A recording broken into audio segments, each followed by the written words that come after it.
Et donc les oiseaux, il les attrapait. Les poissons.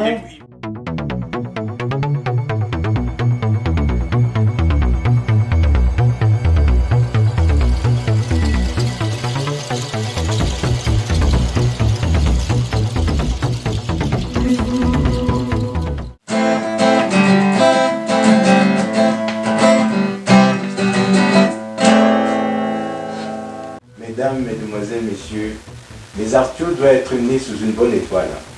Car voyez-vous, en regardant les informations aujourd'hui, nous avons appris que le vinyle fêtait ses 75 ans. Et figurez-vous que le hasard du calendrier veut que nous soyons aujourd'hui reçus par un musicien. Vous l'avez entendu. Donc, sans plus attendre, nous allons introduire notre conversation. Et merci de nous accompagner dans cette aventure. Alors, bonjour monsieur. Bonjour. Monsieur, pouvez-vous vous présenter à notre public? Oui. Bonjour, je m'appelle Olivier Renoir. Alors, je suis compositeur de musique, musicien, guitariste, pianiste, arrangeur, producteur de disques. Voilà, j'ai une certaine carrière derrière mon actif. Et dans différents styles, parce que j'aime bien toucher un petit peu à divers styles de musique. Donc j'ai fait quand même pas mal de choses assez différentes, voilà, dans ma vie. Voilà, très bien. Alors, comment en êtes-vous arrivé à l'art, justement, votre éducation? Alors, j'ai eu une éducation musicale, hein, voilà. Puisque j'ai pris des cours justement. de solfège et de musique dès la petite école. Hein. Ça, c'est mon premier diplôme. 69 1969, voilà. L'année de ma naissance. Voilà. Mais tout est écrit. Une première mention en solfège. Voilà. Et donc... À monsieur Renard Olivier, voilà. né le 18 octobre, pardon. Mais en première mention, deuxième division. Exactement. Je l'ai retrouvé il n'y a pas très longtemps, je l'avais complètement zappé ce truc. Le 2 juillet 1969, ville de Pauillac. Oui, non, mes parents, enfin, on habitait à Pauillac. Pauillac, c'est une petite ville du Médoc, hein, voilà, pas loin de Bordeaux. De vin. C'est la capitale mondiale du vin rouge. Génial. Une des capitales. Très symbolique. Et du coup, il m'avait mis, mon père aimait beaucoup la musique, donc il m'avait mis, ainsi que mes frères et sœurs, à des études musicales. Voilà, pendant qu'on était à l'école. Et du coup, au piano aussi. On avait un piano à la maison, donc il nous avait fait prendre des cours de piano avec un prof, etc. Wow. Et du coup, ben voilà, j'ai démarré comme ça la musique. Ça, c'était de l'interprétation musicale. À l'âge d'à peu près 15-16 ans, j'ai commencé à composer de la musique. Est-ce que ça a été facile? Ah oui, ça a été naturel pour moi. D'accord. Ça a été une révélation. J'ai commencé à composer, à écrire des morceaux de musique.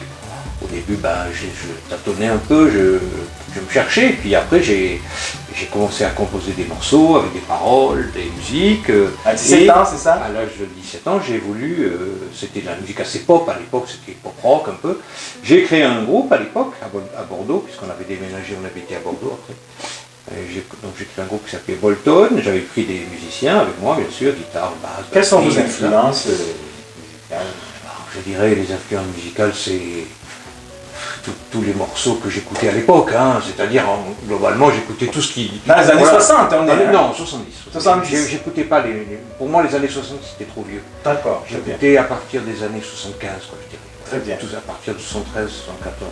Ouais. Et donc c'est ça vraiment qui m'a influencé. Tout style, les musiques blanches, les musiques noires. Vraiment j'aimais tout ce qui passait, à peu près tout. Ouais. Pas complètement. On peut voir l'étendue de votre composition. Vous avez fait du rock, hein, donc au début? Au début, c'était un groupe de rock qui a duré quelques années. On a fait des Bolton. À Bordeaux. Voilà. On a fait plein de concerts à Bordeaux. On jouait vraiment beaucoup. Il est dans l'encyclopédie Rock au Bordeaux Rock. Voilà. Génial. Ça, c'est l'encyclopédie des groupes. Avec son groupe Bolton. Et nous avons fait des concerts fantastiques. Nous avons fait la première partie d'un groupe qui avait du succès à l'époque, qui s'appelait Taxi Girl. Première partie, c'est ça? Oui. Génial. On a fait la première partie d'un groupe australien qui s'appelait Les Sense. Wow. Et on a fait la première partie des Cure, à Bordeaux aussi. Donc ça a été vraiment... on était un groupe qui... voilà. Est-ce que vous avez gardé les images de toute cette période? Les images... oui, non, il n'y a pas d'image de première partie, mais il y a quelques photos de nos concerts.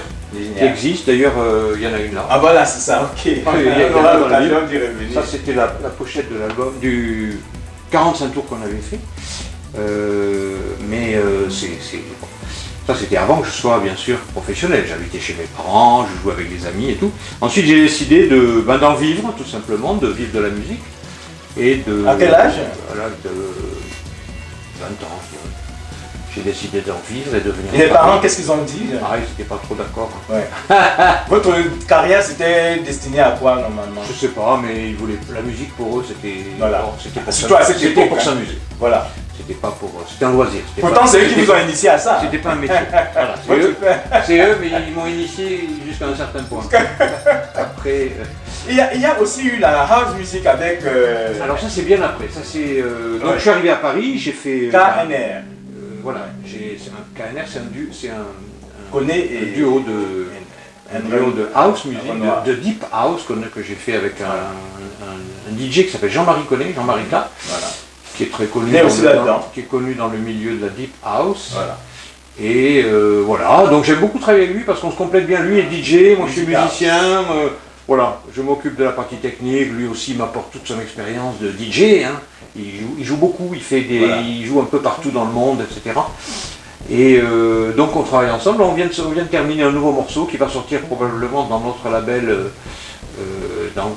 qui s'appelle 96 Musique.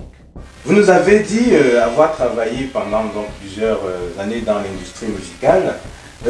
Pouvez-vous nous en dire davantage justement il y a une évolution, c'est aujourd'hui donc la journée du vinyle, hein, les 75 ans. Il y en a des aficionados encore qui écoutent la musique avec des galettes bien. Effectivement, bien, c'est un objet qui est, je trouve, qui est toujours d'actualité, qui n'est pas passé de mode. Moi j'adore cet objet, j'adore des vinyles. J'ai toujours mes vinyles, j'ai toujours une platine vinyle, mais bon, je ne l'utilise pas en ce moment, mais je pourrais l'utiliser.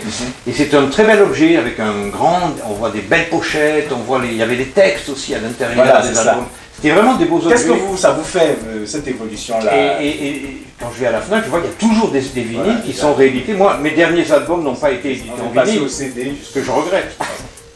Et on est passé au CD. Voilà, exactement. Avez-vous d'autres violons d'Ingres à nous partager?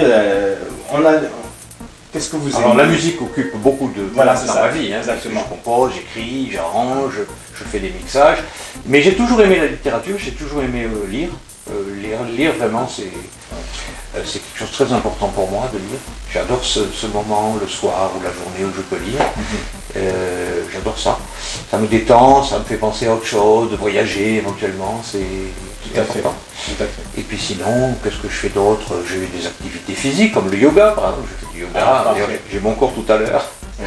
Je fais du yoga régulièrement. Ça voilà. maintient en forme. Ça maintient en Ça, forme. c'est depuis combien de temps que vous en faites? Depuis 5 ans maintenant. Qu'est-ce que vous amenez au yoga? Le yoga, c'est une activité, c'est pas un sport, c'est une activité, je dirais, physique, qui est mêlée avec de la spiritualité, avec de la respiration. Tout ça, ça se fait en parfaite symbiose. Et ça fait énormément de bien. C'est des mouvements qui sont millénaires et qui font du bien au corps. Donc, je veux dire, on devrait tous en faire en réalité. oui, Ça, oui, c'est- oui. Voilà, on se Oui, porterait mieux. Oui, oui. Ok, très bien. Alors, pour écouter vos musiques, on aura l'occasion de mettre des références dans la biographie de cette vidéo. Nous aimons beaucoup votre travail. Hein. Et comment dirais-je?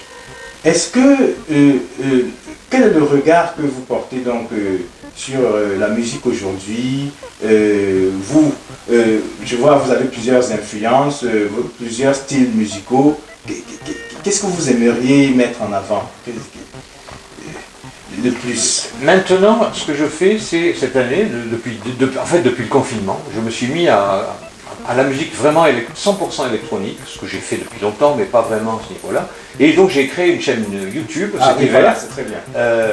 voilà, qui s'appelle Yuli. Yuli, ça veut dire renard en chinois. Enfin. Voilà. Et du coup, donc j'ai mis des morceaux en ligne au fur et à mesure de leur composition. J'ai tout fait ici, j'ai tout fait dans mon studio avec mon matériel. J'ai pris beaucoup de plaisir à faire ça. Et donc j'ai 8 morceaux jusqu'à présent.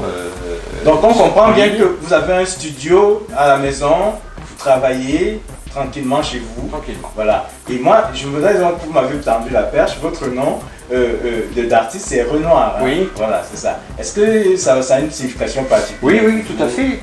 Donc quand je suis arrivé à Paris, j'avais 20 ans, 25 ans. Mon producteur à l'époque, il m'a dit comment tu t'appelles? Je suis Olivier Renard. Il me dit mais Renard, Olivier Renard, c'est nul comme nom pour faire de la musique. Je lui dis ah bon, tu trouves? Il me dit il faudrait trouver un nom mieux. Alors à ce moment-là, je lisais un livre sur, il y avait une expo Renoir aux Tuileries, je crois, une expo de peinture. Donc je viens, je l'appelle, je lui dis Olivier Renoir. Ah oui, ça c'est bien comme nom. J'avais juste changé de lettre. Hein. Enfin bon. Et donc je me suis appelé Renoir. J'ai gardé ce nom pour faire de la musique. J'ai gardé Olivier Renoir pour faire de la musique pendant tout ce temps-là.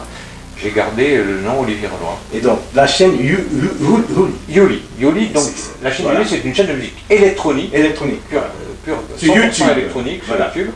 Dans lequel je mets un peu de guitare aussi, j'aime bien mélanger les deux. Et qui, en fait, voilà, c'est vraiment ce que je fais en ce moment. C'est ce que je fais depuis le début de l'année. Voilà. Tout le reste, c'est des albums qui ont quand même un certain nombre d'années. Mais bon, dans ma carrière, j'ai fait, comme je disais tout à l'heure, pas mal de styles différents. Et en ce moment, j'aime bien faire des choses 100% électroniques. Électronique soft, hein, c'est pas la musique pour danser, c'est plutôt pour écouter. Voilà, bien sûr. Vraiment, nous invitons les gens à partager et à liker d'ailleurs ce que nous faisons parce que c'est tout le monde qui a appelé à avoir son quart d'heure de gloire, comme avait dit Andy Warhol, et vraiment c'est très bien. Mais j'aimerais insister quand même par rapport à votre expérience musicale, mais du côté plutôt de l'industrie musicale, pour ce qui est de comment est-ce qu'on gagne sa vie, est-ce que, voilà, les chaînes, les majors ou bien les producteurs, et comment est-ce que vous vous êtes comporté, comment ça s'est passé justement avec votre premier groupe? Racontez-nous un peu, c'était pas toujours évident, non? La partie, je dirais, industrielle voilà. de la musique, industrie musicale, n'est à mon avis pas la plus drôle. C'est pas le plus fun, parce que c'est compliqué. Quand on fait de la musique, on a des producteurs, on a des éditeurs. Oui. Chacun, ce sont deux métiers complètement différents. Et donc, les uns s'occupent de la production des disques et de la distribution des disques, de la fabrication des disques. Les autres s'occupent des morceaux de musique et de la diffusion des morceaux de musique à la radio, à la télévision, dans tous les médias. Donc, donc on a affaire à ces gens-là. Moi, quand je suis arrivé à Paris, je ne connaissais ni l'un ni l'autre. Je ne savais pas ce que ça voulait dire. Donc, j'ai dû apprendre tout ça. Bien sûr, j'ai travaillé avec des maisons de disques, avec des grosses maisons de disques, avec des petits labels, avec des indépendants, voilà. Alors, je me vois bien, peut-être, enfin, votre documentaire tout jeune, vous êtes là, comme on voit souvent, vous composez votre morceau, mais comment est-ce que vous avez ressenti, peut-être vous avez écouté à la radio, est-ce que, à quel moment est-ce que les gens sont intervenus pour vous dire, bon, on accepte de vous produire, voilà, quand vous avez touché votre première galette, racontez-nous ces sensations-là. Quand je suis arrivé à Paris, je n'avais pas de maison de disque, voilà. parce que j'avais jamais fait de disque, à part Bolton. Mais Bolton, c'était un autoproduit, on l'avait fait nous-mêmes. Autoproduit, c'est facile, on le fait soi-même, on met de l'argent en commun, on fabrique le disque, mais après, il n'y a aucune diffusion, puisque personne ne le connaît.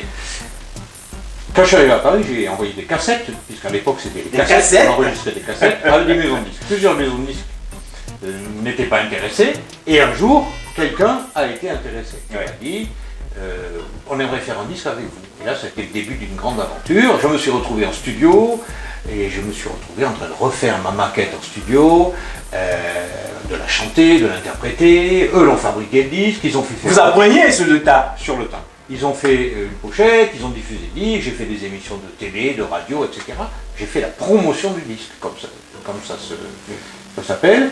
Oui. Et donc j'ai appris tout ça au fur et à mesure. C'était votre premier label, on va dire? Non, c'était pas. Oui, c'était plutôt une major. Je m'amuse à jouer avec ces mots-là parce que ça sonne bien. Disons qu'une major. Une major. Grosse maison de disque. Encore, c'est encore plus grave. Regroupe plusieurs labels. Ouais. Voilà. Effectivement, le label c'était Phonogramme, je me rappelle. Waouh! Et Phonogramme. Voilà. Et ensuite, j'en ai fait un deuxième. Le premier n'avait pas trop marché, le deuxième n'a pas trop marché non plus, mais peu importe. J'ai pas marché du premier coup, mais ça a pris Vous avez c'était votre choix, hein, vous avez dit votre métier. Et j'avais la patience d'attendre. Voilà. Et comment vous viviez alors? ça c'est une très bonne question. Merci. Ben, je faisais des concerts, je faisais des choses à droite et à gauche, il faut bien vivre au début quand Des même. concerts, carrément. Des concerts, j'avais un autre groupe à Vous Paris. étiez instrumentiste, Oui, hein? on faisait des Voilà. reprises de... Si je comprends bien, hein, On parce que faisait des reprises de vieux, quand je suis arrivé à Paris, on avait un groupe qui s'appelait 8 et demi, on faisait des reprises de vieux morceaux des Beatles, des Stones, Génial. pour des soirées privées, pour des les mariages. Beatles, vous avez joué les Beatles. Oui, tout ça. Les classiques, quoi. on va Les, dire. les classiques de la pop, pour Parce des que mariages, du rock à pour l'époque. des événements privés, pour des choses comme ça. Ça gagnait bien sa vie? Ça gagnait pas mal. Bon. Ça gagnait pas mal à l'époque, maintenant je sais pas, mais à l'époque c'était pas Très mal. bien. Et Jusqu'en quelle période comme ça? 85? là c'est plutôt les années 90, ouais. 80, carrément. Ouais, les années 90. Et ensuite j'ai commencé à faire beaucoup de disques, j'étais en studio, je rencontrais des gens, j'ai fait, à l'époque de l'Eurodance, il y a eu un style musical qui s'appelait l'Eurodance, en 94, 93, 95, et là j'étais en studio tous les jours, je produisais de l'Eurodance, je composais. C'est quoi ça? L'Eurodance, ce sont des... donc j'ai d'autres disques d'Eurodance, c'est un style musical électronique, Oui. avec du rap, qui a été spécifiquement européen, allemand, italien, français, dans les années D'accord. 93. D'accord. Les morceaux les plus connus, c'est Hadaway, des choses comme ça, Ouais. Ice MC, etc. Ouais. Afterboy, Culture Beat. Et il y a Culture eu, Beat. ça a été beaucoup de, ça a été énorme Ah, à j'ai l'époque. entendu parler de ça. Bon, maintenant c'est un peu Peut-être très à la il y a- mode. Il y a vraiment Les années 80. il y a que les amoureux de ce Oh là style. là, les plus belles années pour moi. Ça a Moi, été, à l'époque, il y avait beaucoup de disques qu'on faisait. Mais on à travaillait l'époque des Prince, des Michael Jackson, comment vous étiez? Vous étiez tout petit à côté de ces monuments-là. C'était la révolution de la vidéo, des clubs vidéo. Et votre parcours, Oui, c'était il comment là? fallait bien, Voilà. il fallait bien démarrer, donc évidemment on voyait ces monstres sacrés, entre Voilà, guillemets, c'est ça. qui Des nous- grands concerts qui géants. nous ont influencés. Ouais. Oui. Prince, Michael, je ne l'ai pas vu sur scène, mais j'ai vu Prince sur scène. À Bercy, c'était, voilà, on prend des cours, hein, on prend des cours de... Génial. Vous y allez un peu avec- comme un élève qui va Un élève, apprendre des choses. absolument, un élève. Génial. Un élève qui doit apprendre son métier. Ouais. Ça vous impressionnait aussi. Et après ça, donc, qu'est-ce que vous avez fait? Vous avez fini par... On s'est arrêté au moment où vous avez du mal à joindre les deux bouts.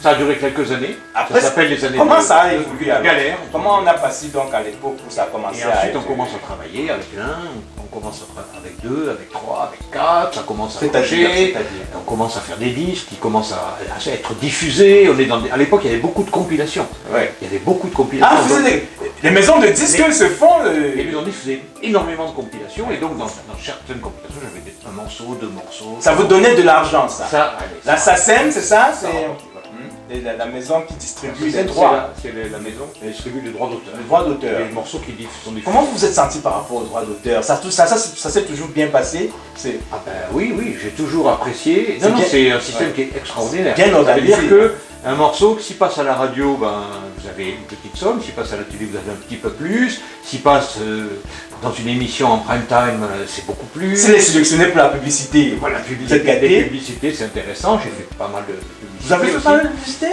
ouais.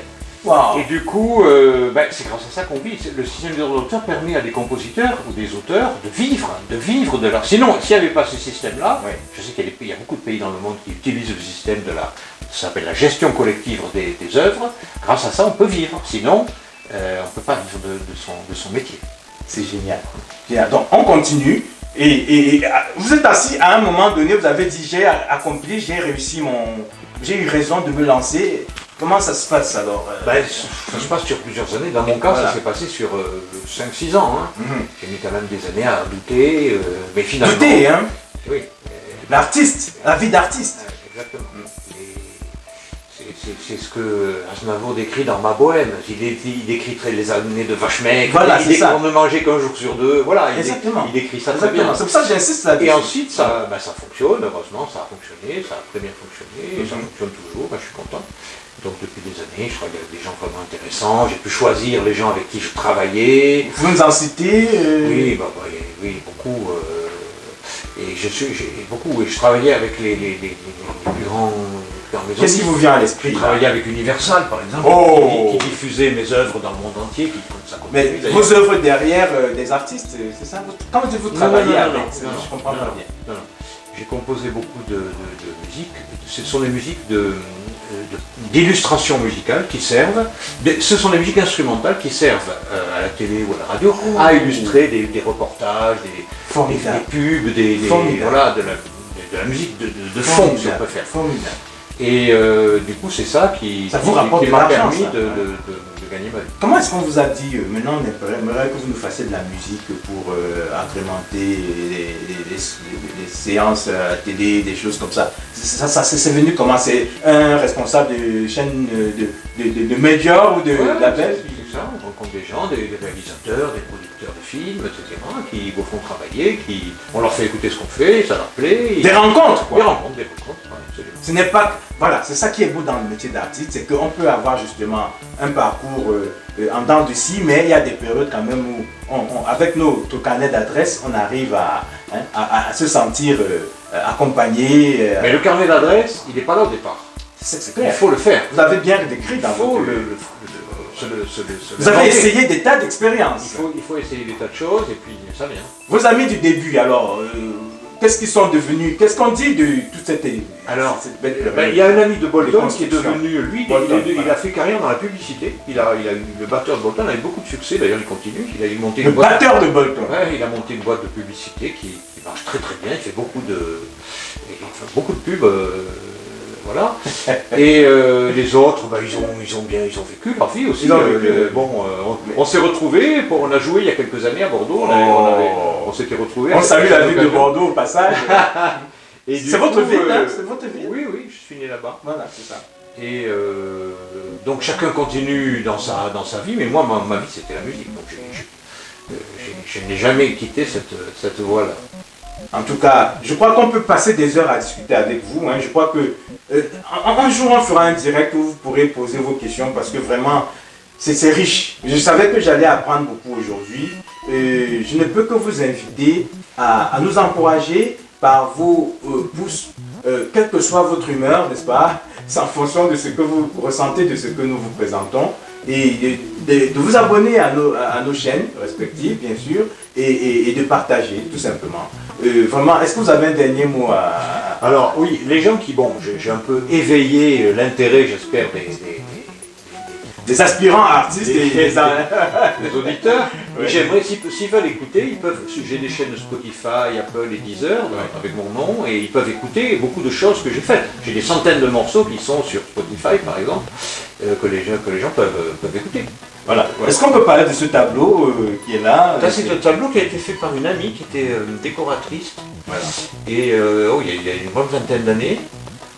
Et donc sa spécialité c'est le collage. Voilà, c'est le collage. Elle collait des photos de déesses égyptiennes ou cambodgiennes, etc. qu'elle mélangeait. Elle était beaucoup dans la déco de style maison du monde un peu. Voilà, c'est ça. Et donc elle collait des images, puis après avec des peintures, elle tapotait avec ses pinceaux pour unifier un peu le tout. Moi j'aimais bien son style. C'est très beau. Là où j'habitais avant, nous avait fait une porte entière qui était absolument magnifique. Voilà. Malheureusement, on n'a pas pu partir avec la porte. On l'a laissé là-bas. Vous me permettez une transition avec cette porte d'Ogon, vous m'avez dit.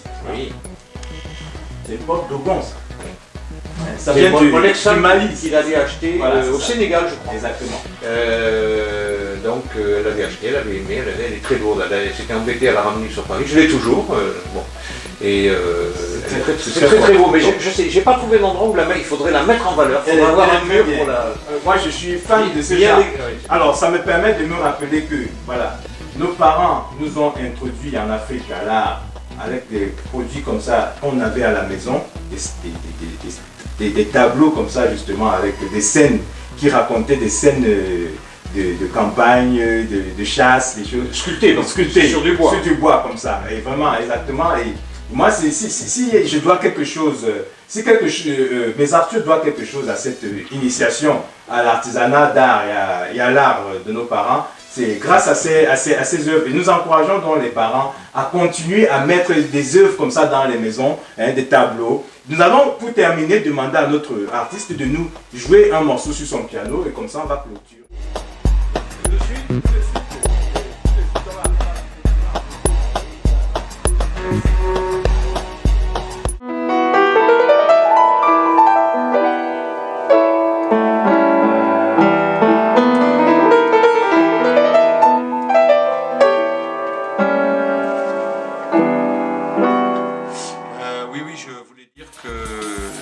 parlait de l'éducation, je trouve que le rôle des parents est fondamental dans la vie. Tout à fait. Moi, on m'aurait pas mis au piano à l'âge de, je sais plus, 7 ou 8 ans, j'aurais fait autre chose, certainement, ou j'aurais pas fait ce métier-là. Donc c'est très important, les parents, d'éveiller les enfants à l'art. À la musique, à la peinture, à l'architecture, à la littérature, ce qu'on veut. Très important, Oui, dès parce le que bas âge. quand on est petit, on est réceptif à des tas de choses. Si on laisse passer, disons, l'adolescence, et à l'âge de 20 ans, 25 ans, c'est tard. On a changé. Alors que quand on est petit, on n'est plus perméable à ce genre de... Vous avez une fille, c'est ça qui est... J'ai une fille, un fils. Qui oui. fait de la musique. Oui, oui, elle fait du piano, Voilà, elle c'est joue ça. tous les jours, elle adore. Mon fils, lui, il joue moins de musique. Vous avez utilisé vos connaissances, là, ce que vous dites là avec votre fille. Voilà, c'est très important. Ouais. Pour moi, l'éducation est fondamentale. Après, il y a le don. On a bien chacun sûr, un bien don sûr. personnel. Eh oui. Et si les parents aident les enfants à développer un don, un sens quelconque dans le domaine artistique, c'est fondamental. Mesdames et mesdemoiselles, messieurs, comme vous comprenez, on finit avec l'Égypte et donc du piano. L'art permet d'aborder tout. Hein. On ne parle pas dans le vide quand il s'agit d'art. Tout ce qu'on aborde nous inspire, nous amène à rentrer dans un univers. Et voilà, c'est le but de cette chaîne, de toujours aller, et merci encore à monsieur, de nous permettre comme ça de rentrer dans son univers. Et vraiment, nous espérons que ça vous donnera envie de nous accompagner davantage. Et comme je dis tout à l'heure, n'hésitez pas à liker et à partager, abonnez-nous à nos chaînes. Merci encore. Donc, on termine avec ce tableau de l'Égypte. Vous pouvez nous faire un petit... Vous avez une histoire par rapport Voilà, à donc ça c'est la reproduction d'un bas-relief d'un tombeau. fragment offert par l'auteur. Ouais, voilà. Ça. C'est la reproduction d'un... C'est l'auteur, c'est un architecte qui était un ami de mon arrière-grand-père qui l'a relevé dans le tombeau même en Égypte. Et donc ça c'est... Dans le tombeau même en Égypte. Oui. Ça c'est une œuvre c'était peut-être 2000 ans avant Jésus-Christ. C'est une œuvre qui a 4000 ans quand même. C'est incroyable. Oui. Et du coup, et je l'ai toujours... C'est un tableau de famille en fait. Je l'ai toujours connu dans ma famille. Et c'est une scène de chat. Voilà. Et donc les oiseaux, il les attrapait, les poissons, il pêchait, les le poissons. Nil, le fameux. Alors il y a des insectes, Nil. je ne sais pas si... Voilà, ça c'est le Nil bien sûr. Voilà, Il y avait les papyrus et tout. Voilà. Les oiseaux, c'est formidable. Ils attrapaient les oiseaux. Regardez, le boomerang attrapait les oiseaux. Exactement. Donc si vous connaissez les hiéroglyphes, vous pourrez savoir ce que ça veut dire. Voilà, c'est un joli clin d'œil pour terminer ce programme aujourd'hui. Merci encore, monsieur. On vous dit donc, monsieur Renoir, c'est ça? Voilà. Avec la chaîne Olivier Renoir, avec la chaîne Uli, que nous vous invitons à suivre. Voilà. Merci encore. Merci beaucoup. J'ai été ravi de vous répondre, de répondre à vos questions. À bientôt. Au revoir.